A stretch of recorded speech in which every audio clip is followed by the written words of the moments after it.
Hello and welcome in my tutorial. This is this is one of my my first video on the blog. So yeah, I'm excited. So basically, I wrote this new article on setting goals for my life, but also for the next years or the next year.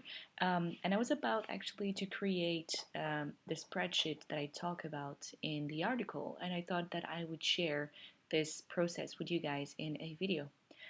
Before I start, I just wanted to let you know that I have a new website that I'm super proud of.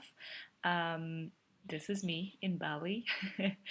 And on this website, you can find the blog as usual, but also more information on my services as a yoga teacher, as a writer. I am also now launching a consultancy service where I offer coaching or mentorship to young yoga teachers who want to start as teachers and who can use a little bit of support or help. So that's something new, and that's a new offering that I'm very excited about. So, no more commercial information. Let's just jump into the information I wanted to share with you. Yeah, so I started the sheet prior to the video just to make it a little bit more quicker, but basically this is a sheet I created for 1 year goals. You can absolutely create the same for 5 year goals, 6 months, 3 months, 10 years, whatever. I just thought that 1 year was a nice way to start. So basically I gave numbers here, and these are the numbers of priorities of my goals. Just before I start and I dig deeper into this sheet, again, this spreadsheet is designed for me to have an overview of where I'm heading and what I'm working towards. And I am using this spreadsheet every day to see what are the tasks that I'm supposed to do this month. And basically, when I see, for example, April, I will have tasks here. I know what are my daily tasks when I do my to-do list for every day or every week. Um, cool, so we can start. So basically I have here, as I was saying, the number of priorities. So this is my number one goal. This is like, if I do this by April 2019, I'm a mother beep happy woman. Okay, so here I have my goals. I try to make them as easy to understand as possible. So for example, I want to get my book accepted by a publisher. I want to onboard my first 5 clients as a freelancer, and I want to learn Italian. Let's say these are your goals. I have listed here, or I have a timeline that is exactly the same as 1 year. So it ends on April 2019. And basically what I'm going to do here is a meta planning or retro planning. I'm just going to write for each month what I should be doing. And the way I want to do it, and the way I learned how to do it as a marketing manager, is that we start by the end. Because by starting by the end, you then know this is where I want to end. So what are the steps right before that, and right before that, and right before that? So basically here, I'm going to write publisher says okay. Cool. So that means that that's my goal, and my goal has been achieved on the day I wanted it to be achieved. So to have this happen on April 2019, the step right before, well, it makes sense. It's to search for a publisher, right? And it is to contact these publishers. I want to give myself 3 months. I want to start in January, and I want to give myself 3 months to do that. So I'm just going to merge these, and I'm just going to write the description of the task that I'm going to be doing for the 3 months, which is to search and contact publishers. So basically, search and contact them and send them my manuscript. Cool. Then what's up for the months prior to this? Well, basically that means that I have finished my manuscript. So when writing a book, I've done a little bit of research and talked to people, and I know that when you write a book, you have to review it. So you write a first manuscript, you end it, you finish it, you let it rest a little bit, and then you go back and start to edit it. So I think that giving myself 4 months for editing is pretty good.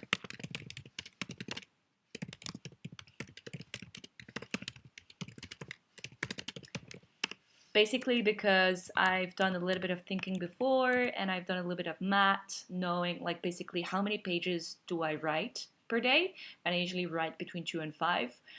Okay, so if I, based on the two, the lowest number, if I write 2 pages per day, how many months do I need to write a 300 pages book or a 400 pages book, which is what I like kind of want to write or kind of think it's going to end up to be.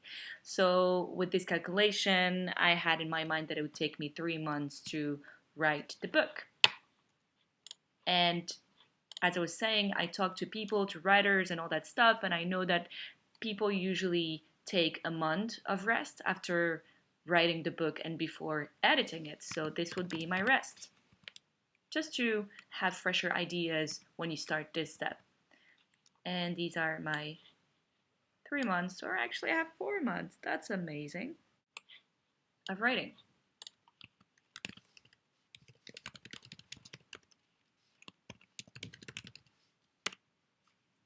Okay, so that's basically it. I have done the first retro planning for my first goal. So basically what this is going to give me, it's going to give me an overview of what I'm supposed to be doing every month to achieve that goal. It's like a guideline. It's basically telling me, okay, now we're in April, so you should be writing your book, your 2 to 5 pages, every day in order to finish your draft by July. Then, oh man, I'm behind, so I can take the appropriate actions to have this step finished by July in order to make this happen in April 2019. So basically, it's a marvelous way to keep yourself accountable for what you're doing, but also to keep an eye on what's happening, because it's like a domino effect. If I don't finish this on time, then it's going to put a layer or put a delay on this one, and this one is going to go to September, and I won't have enough time to edit and finish, and then I will never be able to publish on April, or to reach and have an okay from a publisher in April 2019, which is my goal. Cool. So basically, that's the system. You get to do it for each one of your goals. For example, onboard the first 5 clients, I would start here, and then I would go all the way up to today. I'm not going to enter into the details of every goal. However, what I want to share with you is I want to answer one question which I actually asked myself, which is like, how do I know what are the tasks, and how do I know, like, most importantly, how do I know what are the timelines, and like how many months do I need to edit and finish? Well, basically this needs a little bit of research. It's either common sense and you will feel the answer coming to you, but if it doesn't come to you like naturally, a little bit of research will give you the answer. So basically, for example, here I know this more by common sense than anything else, and I've based myself on my experience when I was looking for jobs, for example. And I know, so I've read that there's a lot of rejections and stuff like that. This part here, I have actually talked to an editor.